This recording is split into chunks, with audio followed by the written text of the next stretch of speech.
down to business.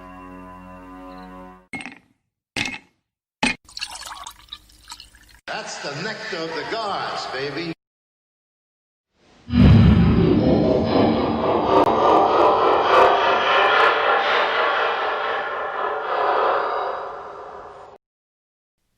Hello, everyone, and welcome to the Halloween special of the Whiskey Musings broadcast.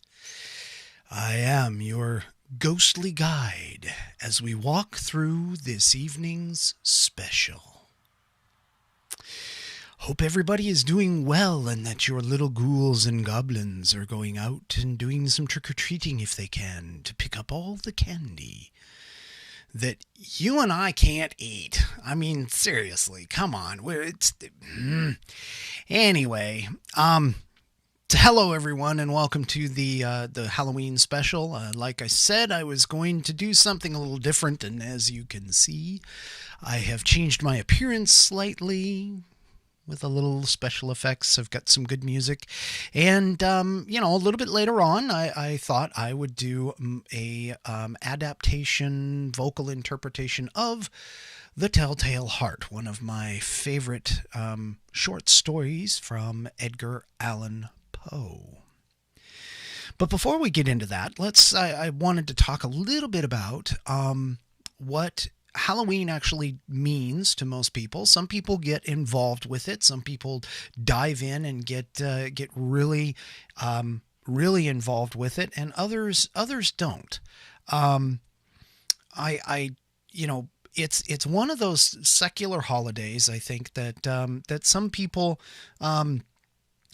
do actually like and enjoy and get kind of like with.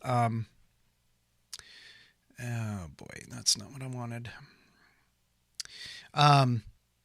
Actually want to like set up the all of the decorations and everything else, and they really get into it. I've known a couple of people who have gotten extremely involved with Halloween and doing things for the neighborhood kids and things like that. I mean, when I was a kid, there was one house on my street that used to always come up with something cool, and it was always extreme. He would scare people. In particular, one year I remember he dressed up a mannequin, sat it on the porch in a rocking chair, and sat behind it in all black, and would rock it and that kind of thing. And next thing you know, when you came up to grab it, the bowl of candy would be in the little grandma's lap, and he would disguise his voice and make it sound like it was just an little old lady sitting on her porch, wanting you to come up and get some candy. And you would come up, and as soon as you got a hold of the candy, he would jump out and scream at you.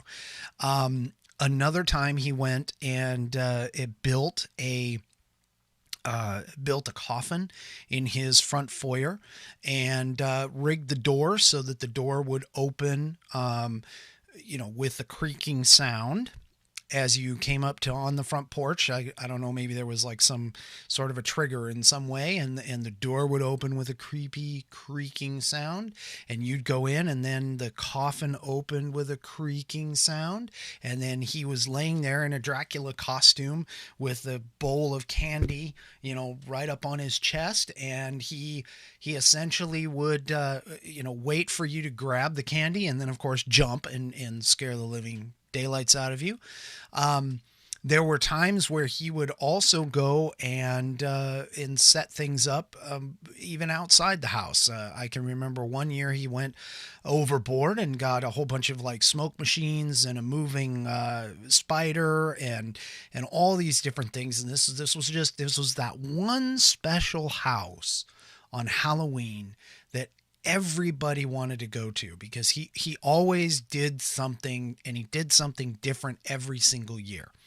And it was always fun to do. I mean, and as we got a little older, and that kind of stuff, there were things that we may or may not have done, running around and scaring other kids and things like that. I mean, and then of course there was some of the other, things that we did, like that were not quite so nice, is the whole trick or treat. If we don't give us a treat, you get a trick, and the trick would be something nasty.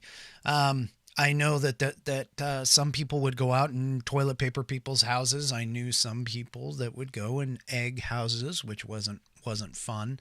Well, let me rephrase that. It might have been fun for the people at the time, but it wasn't. You had to clean it up afterwards. The poor people that had that happen.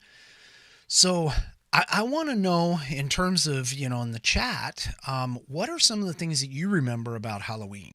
My son and his friends, they went out to a Halloween party, and let's just say the costumes were a little interesting. I don't think I would have gone out as them back when I was. I don't think I had the wherewithal to do their particular costumes. One of them was dressed up as a breathalyzer, and you can just imagine where the breathalyzer input, where it was situated on his body.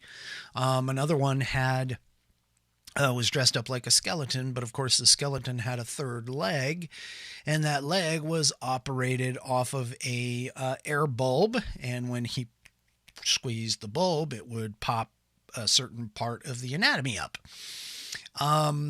So I don't think I back then I wouldn't have been able to do that, but it's definitely interesting to kind of see, and especially having kids of my own and bringing them up through the ranks and that kind of stuff, from the cute little costumes into the more scary adult kind costumes, and then obviously they're going to parties and hanging out and that kind of stuff with friends and those kinds of things, no longer doing the trick-or-treating thing. And I know this whole COVID thing has kind of gotten in the way with a lot of people, so going around and getting candy and that kind of stuff is sort of out in a lot of places throughout the country this year, which is a little sad. But Halloween actually reportedly started as kind of a pagan holiday, and the whole purpose of the dress up part of it was to ward off evil spirits. Now, ironically, it's followed by All Saints Day, which is I'm going to dare say a Catholic holiday. Might just be like a part of the Christian religion, but I think it's more in the Catholic holiday. And I think the reason why they kind of stuck it on there was they were attempting to, if I'm correct in this, they were attempting to kind of lean away from the whole pagan ritual of dressing up on Halloween and that kind of stuff. But for whatever reason, that became part of our culture. It became part of what we here in America do. I know there are other cultures such as the Spanish culture that has the Day of the Dead. I won't insult my son, who is a 3-year Spanish student, to try and pronounce it. But I know the Day of the Dead is a big celebration for them in the Hispanic culture, and so lots of different cultures celebrate or have some sort of a festivity around death and dying and that type of thing, throughout the world. And the whole purpose of it here in America, I think now, is mostly to get the candy. But it also might be, it also might have some things to deal with when it comes to, understanding the traditions of the dressing up of the Halloween time, and really paying attention to what's the Halloween portion of dressing up and understanding the significance with the dead and the spirits and those kinds of things. When you start getting a little older, you start celebrating, you start having reasons to celebrate. And another thing that that has happened is dealing with trying to come up with some drinks For us adults, we've kind of got to, it's kind of tedious to go walking around with your kids sometimes, especially if you've done it every single year. So, having that alcoholic beverage to sort of help dampen the blow a little bit, especially going and walking around if it gets cold or if it's raining or whatever. Those are kind of cool. And the drinks, I have to admit, have gotten a lot more inviting, have gotten a lot more, shall we say, specialized. They've gotten some cool things that have gone on. I went online today just taking a look around, and if you do a Google search and just type in, Halloween alcoholic beverages or Halloween drinks or whatever, you can find all kinds of Halloween drinks. I think I ran across a website that was listing 10 of them, and then another one, and that was on delish.com, and I think there was like 10 or 15 on that one, and then there was another one that talked about 47 of them, and they had them all. They had them from like pumpkin spiced like a pumpkin spiced White Russian to eyeballs that you would cut out and put into the drink, and then all these different things that were going on. There was one that was actually even it would glow in the dark as well. And so I honestly, I don't know how. I don't know if there was something special that you put into it. I would assume so, but even, Halloween and holidays and things like that can get fun for us as adults and as well. Another thing that I can remember from my childhood that we liked to do, there was a house that was across from the high school, but it was abandoned. And oftentimes it was boarded up, and sometimes you'd have a homeless person go in there, and they would be living in the homeless or in the house. A lot of the windows got broken out and that kind of stuff before it was destroyed and bulldozed. But one of the fun things was to kind of discuss and have conversations around whether the house was haunted. And a friend of mine, actually, he and I went into the house at one point and explored it in the dark and in the nighttime. Now, granted, this wasn't around Halloween, but still, it's those kinds of things, and going into, dark, gloomy woods like what I have in my background and that kind of stuff. I mean, it's all in part and parcel of trying to scare somebody and to get the adrenaline pumping and get things going, get the blood flowing and that kind of thing. And the older you get, the more outgoing these things are, and it's definitely something that I think is kind of cool and out there. But if you remember as a kid that the costumes would transverse from being like the cutesy costumes and everything into more of the dark and the gloomy, and then of course with the different films that came out. I mean, we had, Halloween, we had, Nightmare on Elm Street, we had Friday the 13th, we had, eventually we had It, and, several of those have been remade over the years or had several sequels over the years. And so another tradition might be that you go and you watch these movies. And the funny thing is, when you watch them, you watch the old versions and the new versions, you can see the increase in the ability of the movies to have either more gore or more realistic gore, because when you compare today's movies to the older movies, the technology and the special effects, while they were really cool back in the day, they might not be as cool as some of the new stuff with the CGI and everything else. And there's arguments either way, but that's a topic for another day. But, taking the time to have fun on this holiday is, and especially again with the kids, because the kids really look at it as a night to gather all of these candy bars. And of course we had horror stories when we were kids too about, people hiding razor blades in apples and, cutting into the prepackaged candy and all of the nastiness, because of course people can't just leave things alone. They've got to do things that are evil for whatever reason. And so there was all that caution that goes along with it. I think it's a little more worse today than what it was back when I was a kid. Now they do like I know a lot of the businesses in my neck of the woods had, safe trick or treating where they would have their own candy and stuff. You would get it from a business, and it was supposedly a lot more safe than going to people's houses and things like that. But the fun part was really going out in the dark, with the flashlights or the glows and glow sticks or whatever, and going out in the dark and just being scared. And then of course there's the whole haunted house kind of thing, to go up to the haunted houses and not like a real haunted house, but like a built up haunted house where maybe they did something like gather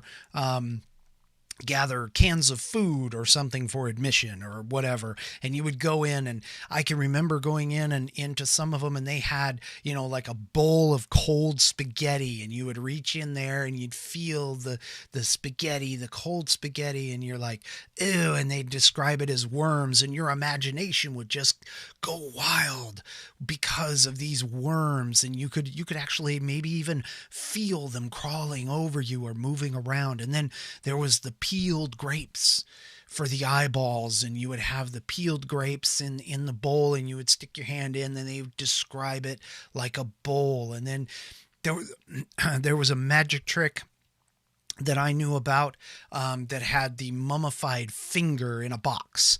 And that was pretty cool. I know how to do that trick, or at least I remember it very, very well. And so, there's all sorts of different things that you can get involved with it. You don't necessarily have to join in on everything, but then there's also, the music, like the Monster Mash, which has been here forever. One of my people, one of my friends on Facebook, they were saying they got tired of it. But it's one of those staples that happens throughout our lives. So, what kinds of things have you done in the past? That's what I want to know. What kinds of things, if you're care to share or whatever, I can open up the phone lines to talk about some of the fascinating things that you've done on your Halloweens over the course of this time. And I'm going to go ahead and pop up that phone number just so, being able to embrace the ability for scaring and that kind of thing is something that I think is really a lot of fun. And when you're a kid, it's fun. When you got scared and you realize that you really actually weren't going to get hurt. And then as you grow older and you start doing the scaring, it becomes even more fun. And actually, my daughter and my son have gotten around. When they were a little younger, I was going around and scaring them just on basic principle, just for fun, because this is fun to make people jump. And they would go and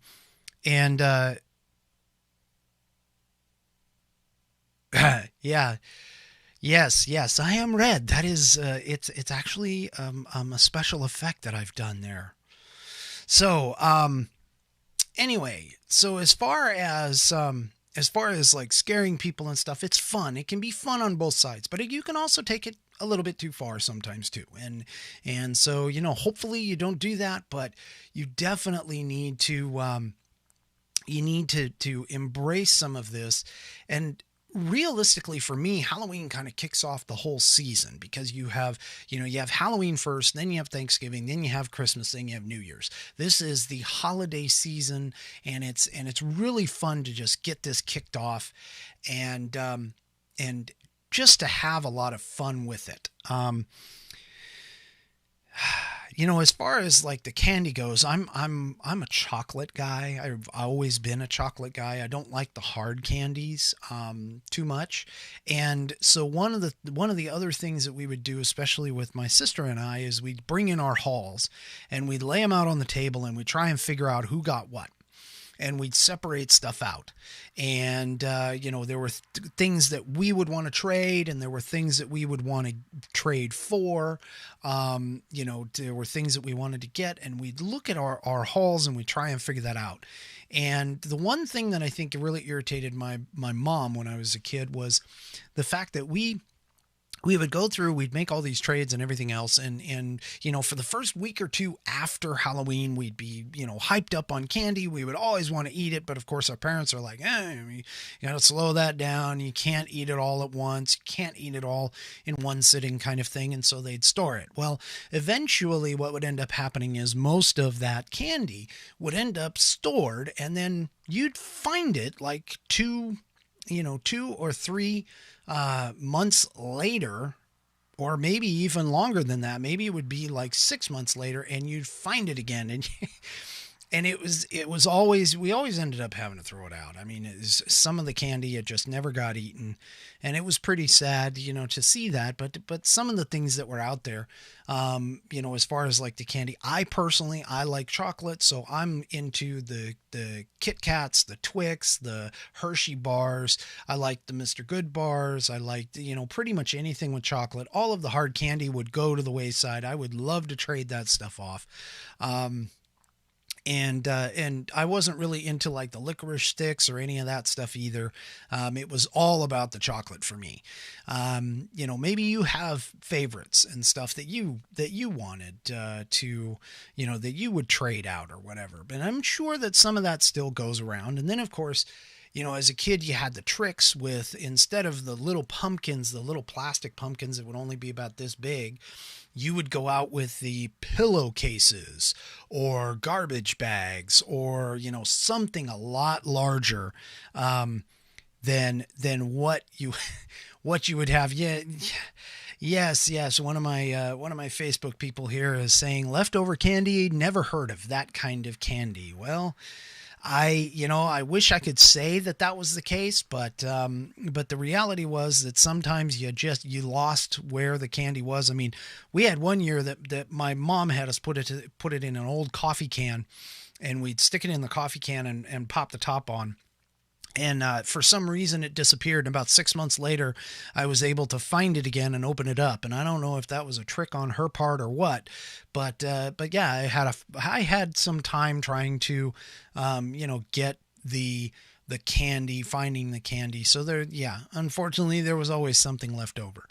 But anyway, so there you have so many different things that you can be doing, and then of course, setting things up, like getting the smoke machines. I know a buddy of mine who is on right now. He loves setting up his smoke machines. In fact, I'm going to throw this out there to you. Did you set one up this year? And are you expected to see, because you actually live in a neighborhood, are you expecting to see kids? Have you seen kids already? I'm going to just throw that out there to Ken real quick. Ken, have you heard or seen or, been around kids? I know you really get into it with the smoke machines. So let me know in the chat. So one of the things that I wanted to do tonight, other than, obviously talk to you guys, if you want to pop in and give me a call and give me some of your experiences, one of my favorite, all-time favorite and very creepy short stories was from Edgar Allan Poe. And Edgar Allan Poe wrote a bunch of short stories and poems, for those that don't know. Some of them we actually studied in school. But one of my favorites was the Telltale Heart. And then there's also like the Cask of Amontillado, and the Raven, which is a poem that I still have stanzas that I can remember today. But Edgar Allan Poe is sort of a macabre writer, and most of his poems are dark, and they deal with death and gloom and doom and that kind of stuff. There was some hint that he may have had some type of mental disorder and that kind of stuff, but absolutely brilliant writer. And he's pretty well known. You can buy, you can get his books and stuff on Amazon. I'm going to read you tonight. I want to read an adaptation of The Telltale Heart. And I hope you're entertained by it. I really do. I've got a couple of sound effects that go along with it and that kind of thing. So hopefully this is something that you'll enjoy. Because I know I do. I enjoy it. I've read through it a couple times today already, and I think it's going to be it's befitting of the time for sure. So I can either maybe take a phone call if you guys. I don't have anybody. I've got 3 lines open right now. I can either take a phone call or I can jump right into the Telltale Heart adaptation. So you'll have to excuse me. Actually, no, don't excuse me. Feel free to definitely rip on me if I do something wrong here, but I'm going to try and do the short story of the Telltale Heart justice for tonight's Halloween special. Okay. So real quick, Ken responded back. Yes, he did the smoke machine and a bubbling cauldron. Oh, that's right. Bubbling cauldrons with the dry ice. Yes. He's got 6 and no kids this year. Not a 1. Oh my gosh. Yeah, I would say that COVID's probably affecting a lot of this. Unfortunately, even though, well, I'm not even going to go anywhere with that, but so let's go ahead and I'm going to go ahead. That's too bad. That's too bad, Ken, because I know you get into it. I really do. But I'm going to go ahead and jump right into the Telltale Heart and, sit down. This will kind of be like the Audible books. I don't really have much in the way of the video side. So this will kind of be like the Audible books. And I'm just going to slot. Oh, wait a minute. I want to get, where is this? I got a setup for this. Hold on. Where did that guy go? Okay, well, I don't know where. Sorry, looking at my control panel, trying to figure something out. So I'm going to go ahead and mute that. So I'm going to go ahead and jump into the Telltale Heart and just sit back, enjoy, and let your imagination run with the words from Edgar Allan Poe.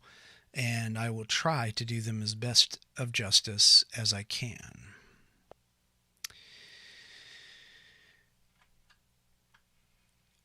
So here we go, the Telltale Heart. True. Nervous. Very, very dreadfully nervous I had been and am. But why will you say that I am mad? The disease had sharpened my senses, not destroyed. Not dulled them. Above all was the sense of hearing acute. I heard all things in the heaven and in the earth. I heard many things in hell. How then am I mad? Hearken and observe how healthily, how calmly I can tell you the whole story.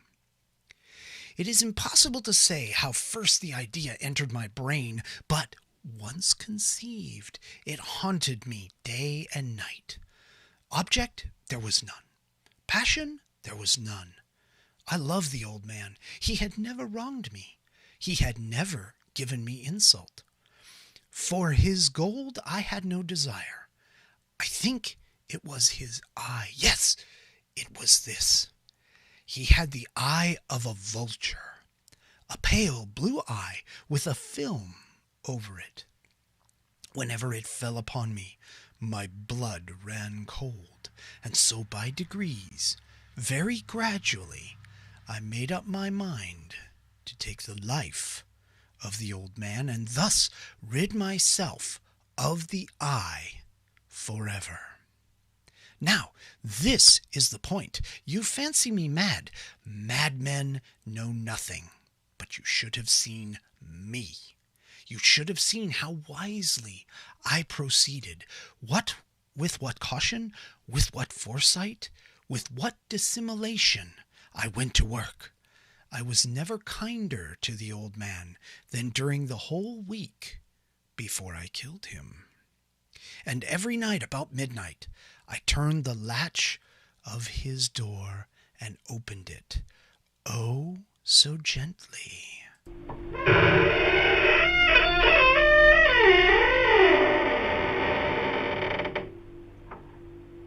And then, when I made an opening sufficient for my head, I put in a dark lantern, all closed, so that no light shone out. And then I thrust in my head. Oh, you would have laughed to see how cunningly I thrust it in.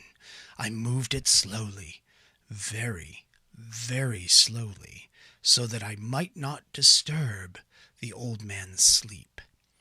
It took me an hour to place my whole head within the opening so far that I could see him as he lay upon his bed. Ha!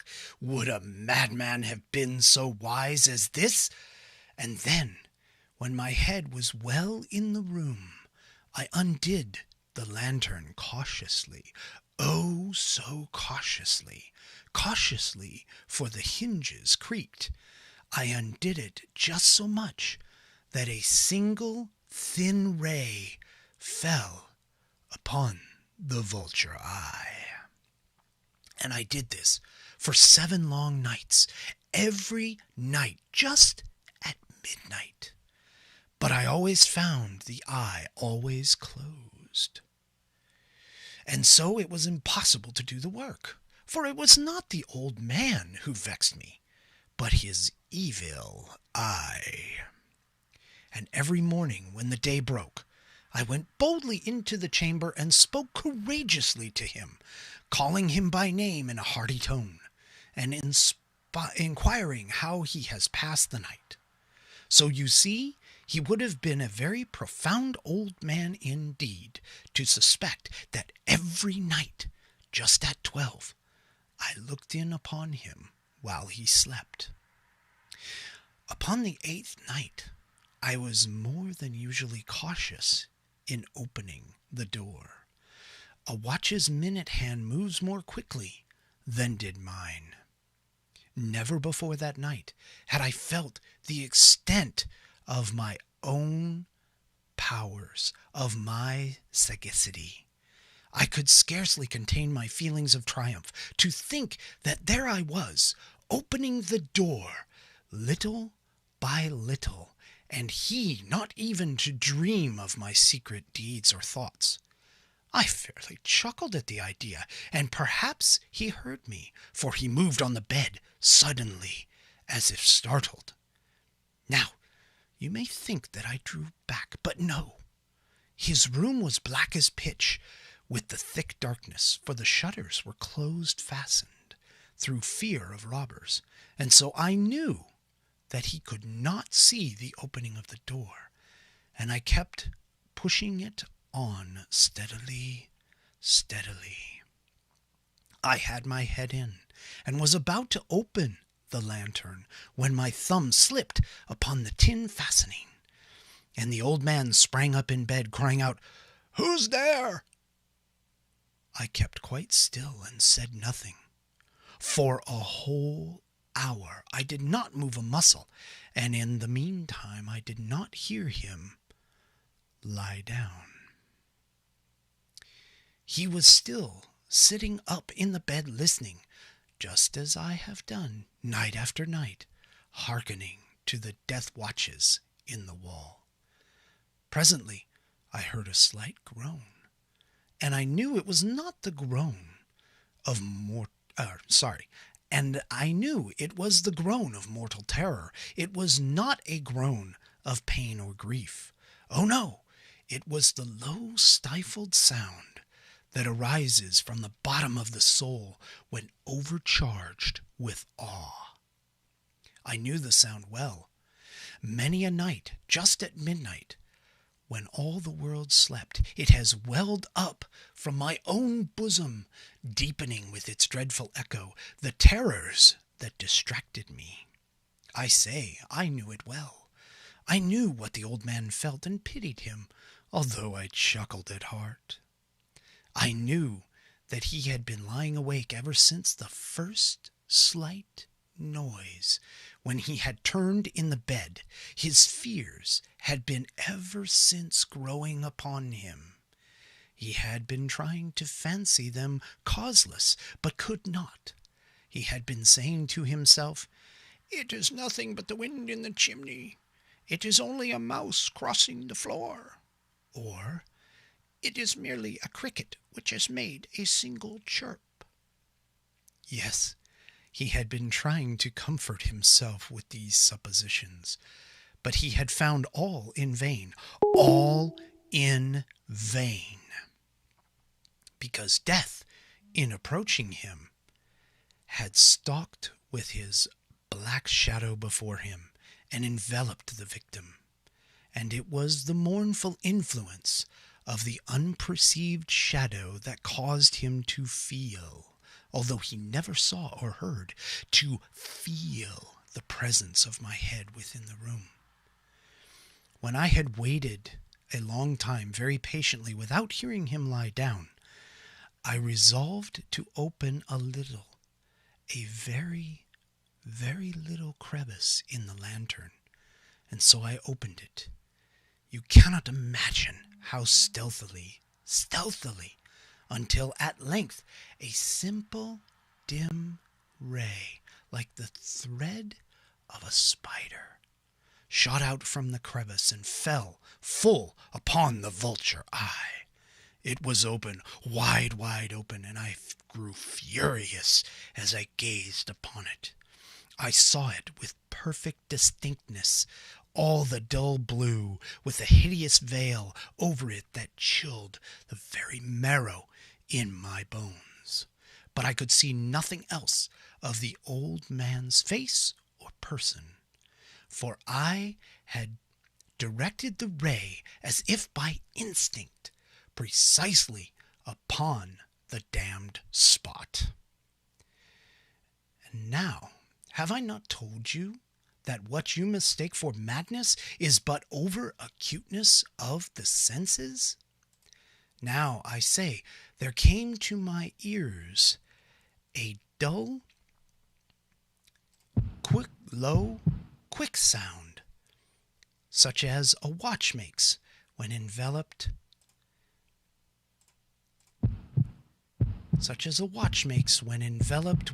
in cotton.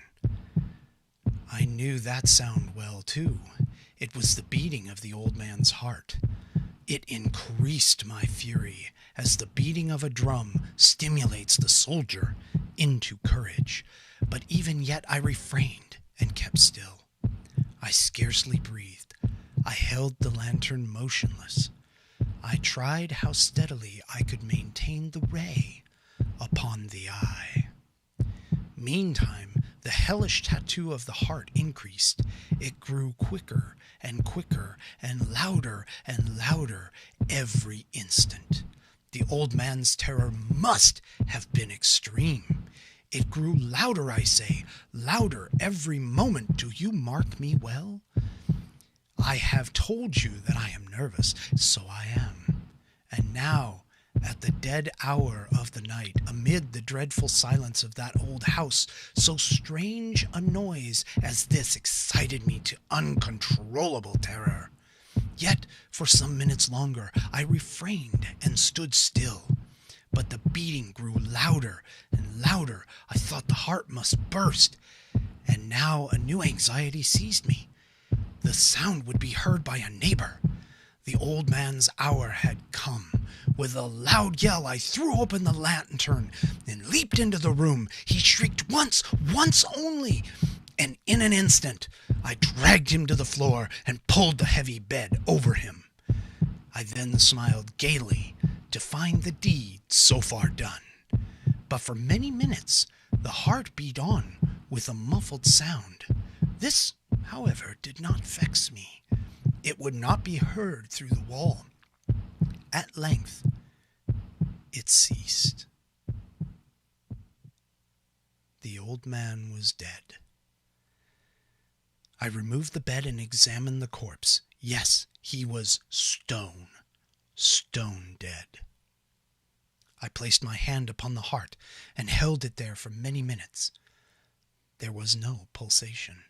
He was stone dead. His eye would trouble me no more.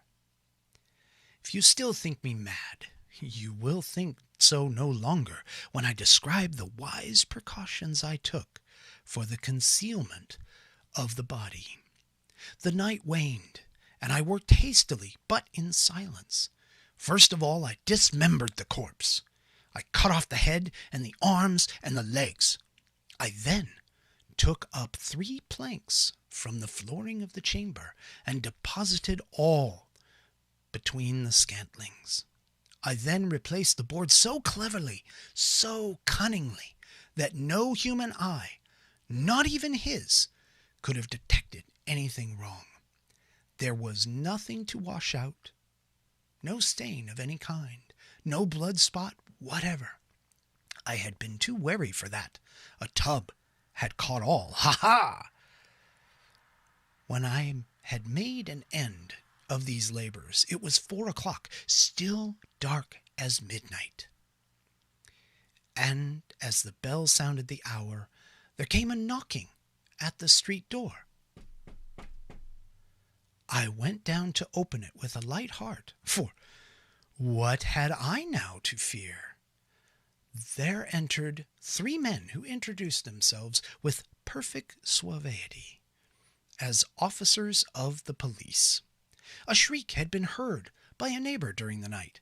Suspicion of foul play had been aroused. Information had been lodged at the police office, and they, the officers, had been deputed to search the premises. I smiled. For what had I to fear? I bade the gentleman welcome. The shriek, I said, was in my own in a dream. The old man I mentioned was absent in the country. I took my visitors all over the house.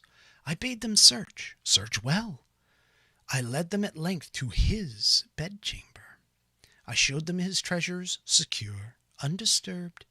In the enthusiasm of my confidence, I brought chairs into the room and desired them here to rest from their fatigues, while I myself, in the wild audacity of my perfect triumph, placed my own seat upon the very spot beneath which reposed the corpse of the victim. The officers were satisfied. My manner had convinced them. I was singularly at ease.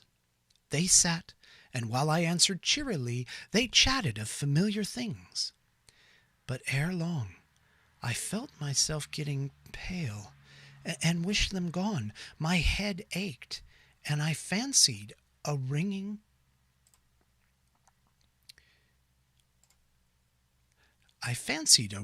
in my ears, but still they sat and still chatted.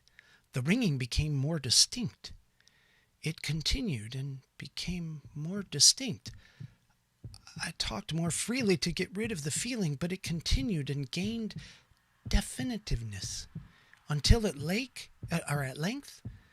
I found that the noise was not within my ears. No doubt I now grew very pale, but I talked more fluently and with a heightened voice, yet the sound increased. And what could I do?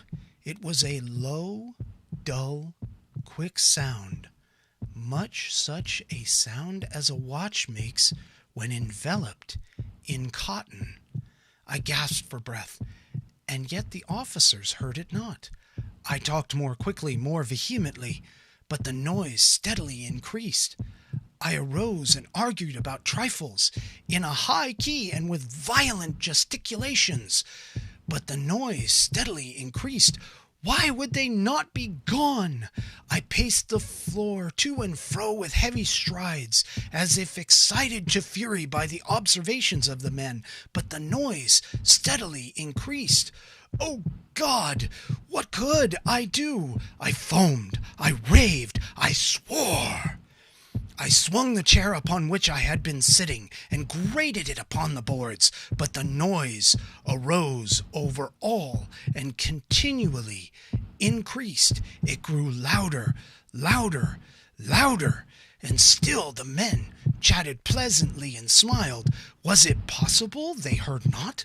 Almighty God, no, no, they heard, they suspected, they knew. They were making a mockery of my horror. This I thought, and this I think. But anything was better than this agony. Anything was more tolerable than this derision. I could bear their hypocritical smiles no longer. I felt that I must scream or die, and now, again, hark! Louder, louder, louder, louder! Villains! I shrieked, dissemble no more! I admit the deed. Tear up the planks! Here, here! It is the beating of his hideous heart!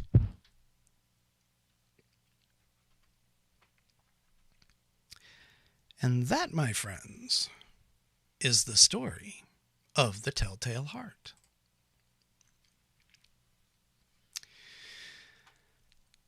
Like I said, one of his claims to fame is the darkness of his poems and his short stories.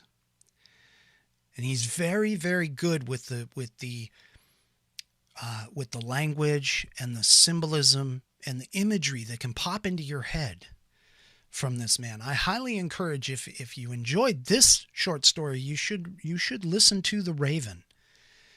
You should check out The Cask of Amontillado and some of the other things that he does. He is a brilliant author, especially of the dark and the macabre. Now, the funny thing is, while I was doing this, my phone fell off, so I got to redial in. If you want to call in, let me go ahead and get the phone number up there. If you want to call in and talk about this, let's see, where am I at? Okay, here we go. It's coming back up here. Okay, so on YouTube, you have never heard a stoned person say dissimulation. Color you impressed. L.W. Sharp. Well, thank you very much. He does use a lot of odd words. I mean, obviously it's a period of what he wrote within. But definitely take a look at it. I mean, it's, again, it's one of the classics. I mean, it's Edgar Allan Poe. Hello. And how more important than being able to do it here on Halloween. The other one that I like a lot is The Raven. And it's definitely an interesting short story poem kind of idea. But it's definitely one of those things that you kind of have to sit down and you have to think about. It's really, really, it's really, really cool. Okay, I'm going to have to show this. Sorry, Ken. I'm going to have to show this when I get an opportunity here. Actually, I think I will be able to show this. So, take a few minutes, grab it. I mean, that book, along with some other ones, some other stories of his, it was 99 cents Kindle edition. You can do it on the cloud at read.amazon.com to take a look at some of those things. 99 cents. I mean, it's pretty cool. You can also check it out in the book. So one of my Facebook listeners sent over a photo, and let me see if I can get it up here. Let's see. I want to try. Let me see if this is. Let me find the one that has it. Here we go. And there's his costume for the night. I've seen this mask on him before. I've seen the hat and everything. It was pretty cool. Unfortunately, some of the kids didn't get the opportunity to take advantage of his creativity. And I know that he really gets into it again with the smoke machines and things like that. But he really has had a lot of fun with Halloween. So it's pretty awesome from that standpoint. Thanks for sharing that. I appreciate that, Ken. That's pretty cool. So, what other things have people done? I mean, I would love to have a conversation about this, about Halloween and some of the things that have happened in the past, and even maybe something that you're doing now. It would be pretty cool. Like I said, there's a lot of people out there who maybe don't take this into account, but it's really a lot of fun. I mean, if you take the whole pagan idea out of it, it can be a lot of fun. You can have a lot of fun in terms of the dressing up. I mean, I enjoy doing some of the decorations and things like that, especially the ones that hit for Halloween, and then of course Christmas. I kind of get into the Christmas thing too, but this is Halloween here, so obviously the scary pumpkins. I mean, there was one time I was going to dress up and set up. I had a horse, and as a kid, I was making plans to go and have my horse, and I was going to be the headless horseman riding around with the pumpkin in my hand, and I would have the jacket up by my head and that kind of stuff. I had some ideas to go and do that. That was really kind of cool. I think it would have been it really would have been awesome to do. And so yeah, I mean, there's a lot of different things that you can do for it. You don't even have to get too creative. Just like a plain simple black outfit, and popping out of bushes and scaring people sometimes is good. I do know that, like I said before, it can get pretty nasty sometimes. Like we had a group one year, we had a group of teenagers that were running around, and they were scaring kids and then stealing their candy. So, let's not do that. We can definitely scare the kids, but let's not steal the candy per se. We definitely don't want to do that, but you can have a lot of fun with this stuff. And I know, like, there's Halloween displays, light displays that sometimes can rival Christmas displays and that kind of stuff. So it's one of those things that you kind of have to dive in. You kind of sort of have to dive into it and get really, really involved with it. And you can have a lot of fun with it. I mean, the whole point of the holiday is not just for the candy, but it's also to have a lot of fun with the kids. And it's one of those holidays where scaring people actually is allowed, because the worse you scare somebody, the better off they are. I don't know if anybody saw the Blair Witch Project, but if I recall correctly, it was released sometime either just prior to Halloween or after Halloween, and it was purported to be a documentary at the time, and it actually turned out that it wasn't. It was actually a movie. It was fake, but it was marketed as though it was a documentary, and so that was pretty cool.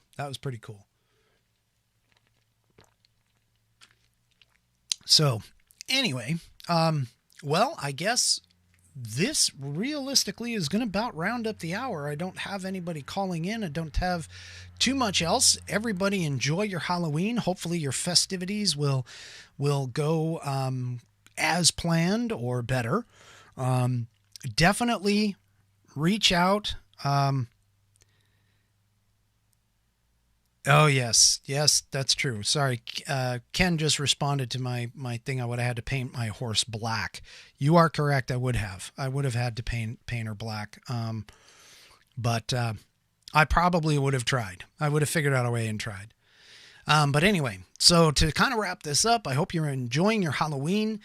Do feel free to reach out to me. Make sure that you go and subscribe, and don't forget, I do have the Whiskey Musing store available. It should be in the description below, or if not, you can check it out on some of my other videos that I have out there.